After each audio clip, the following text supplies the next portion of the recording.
Assalamualaikum warahmatullahi wabarakatuh. Halo sobat setia Fakta Kehidupan. Tidak lupa kami sampaikan salam sehat, salam sejahtera. Semoga tercurah segala bentuk kebaikan dan juga kita semua dalam lindungannya.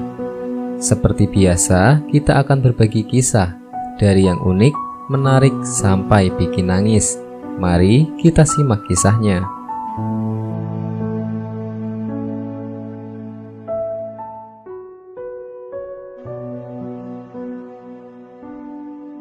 Kisah nyata. 5 hal penyebab siksa kubur menantimu. Jauhi sekarang juga.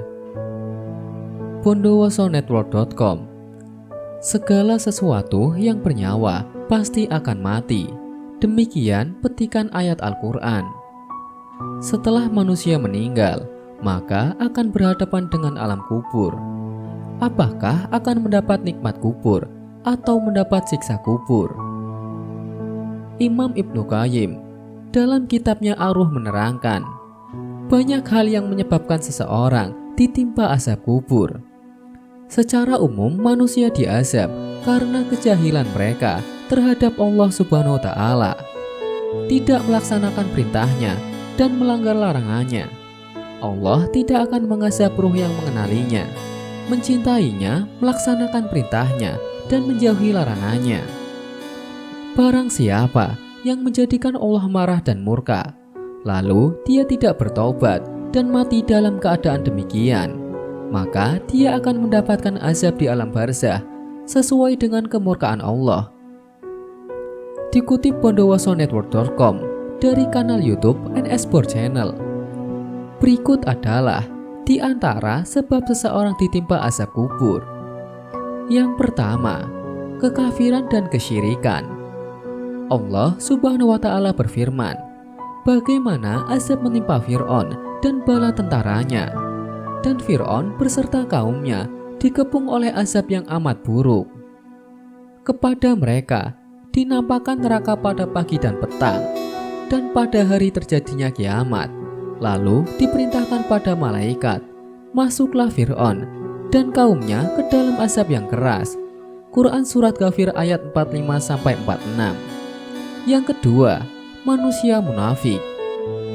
Orang yang rajin ibadahnya ketika di hadapan orang lain, namun bermaksiat ketika tidak ada yang melihatnya, merasa tidak diawasi oleh Allah Subhanahu wa Ta'ala. Ini adalah ciri manusia munafik yang kelak akan ditimpa siksa kubur. Sebagaimana Allah berfirman mengenai munafiknya orang-orang Badui pada zaman Rasulullah. Yang ketiga, tidak menjaga diri dari air kencing. Tidak menjaga diri ketika buang air kecil dianggap perkara yang sepele. Namun sebenarnya perkara ini termasuk ke dalam dosa yang besar. Air kencing termasuk najis.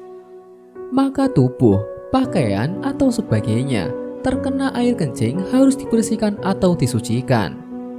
Dari Abu Hurairah radhiyallahu an, Rasulullah Shallallahu alaihi wasallam bersabda, kebanyakan azab kubur itu disebabkan dari air kencing. Hadis riwayat Ahmad. Yang keempat, hibah atau mengadu domba.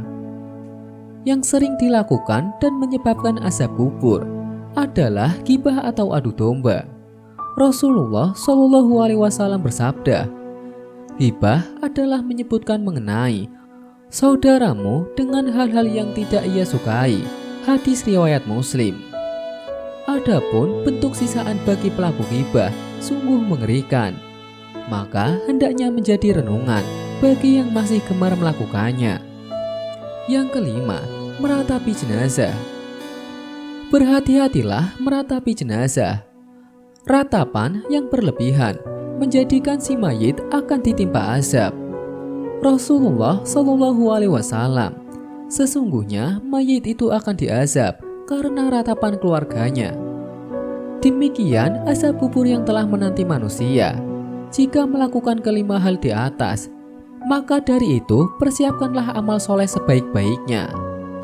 Ada juga 3 amalan yang dapat menyelamatkan orang tua dari siksa kubur. Amalkan jika sayang ibu bapak. Setelah orang tua meninggal dunia, ada banyak cara bagi seorang anak untuk berbakti kepada orang tuanya, bahkan dapat menghilangkan siksa kubur orang tuanya. Seorang anak bisa memberikan kebaikan bagi orang tuanya yang telah meninggal berupa aliran pahala. Tentu dengan syarat, selama mereka memiliki ikatan iman dan orang tua tidak meninggal dalam keadaan musyrik. Doa anak yang soleh kepada orang tua, Allah jadikan sebagai pahala yang tetap mengalir kepada orang tuanya. Rasulullah SAW bersabda, jika seorang meninggal dunia, maka terputuslah amalan kecuali 3 perkara: sedekah jariyah, ilmu yang bermanfaat, dan doa anak yang soleh. Hadis riwayat Muslim. Bondowosonetwork.com mengutip dari YouTube and Sport Channel. Berikut adalah amalan yang dapat dilakukan oleh seorang anak untuk memberikan kebaikan dan menjauhkan orang tua dari siksa kubur.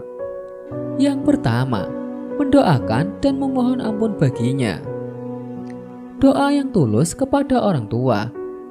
Doa tersebut mencakup doa rahmat, meraih surga selamat dari siksa neraka, dan istighfar memohon ampunan untuk orang tua.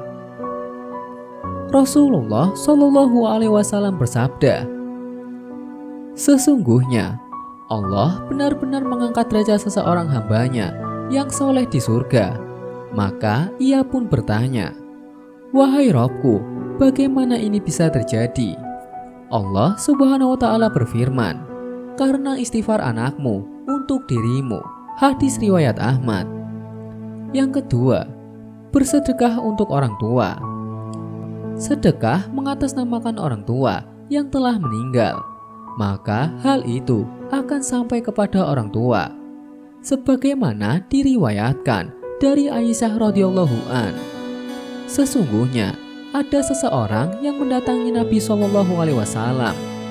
Kemudian ia berkata, sesungguhnya ibuku meninggal secara tiba-tiba dan tidak mewarisi apapun, dan aku bersangka kalau ia berwasiat maka ia akan bersedekah. Apakah ibuku akan mendapatkan pahala apabila bersedekah untuknya?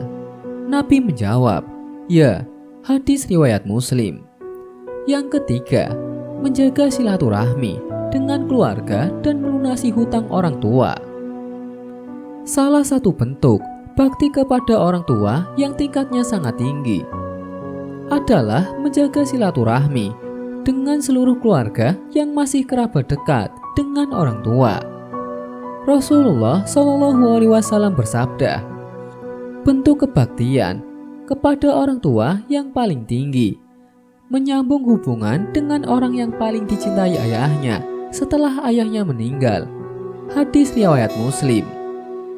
Setiap amalan yang dikerjakan anak yang soleh akan diberikan kebaikan bagi orang tuanya yang telah meninggal dunia. Karena anak yang saleh merupakan hasil jerih payah orang tua ketika di dunia. Semoga bisa menjadi pelajaran bagi kita semua. Sekian. Wallahu a'lam bishawab.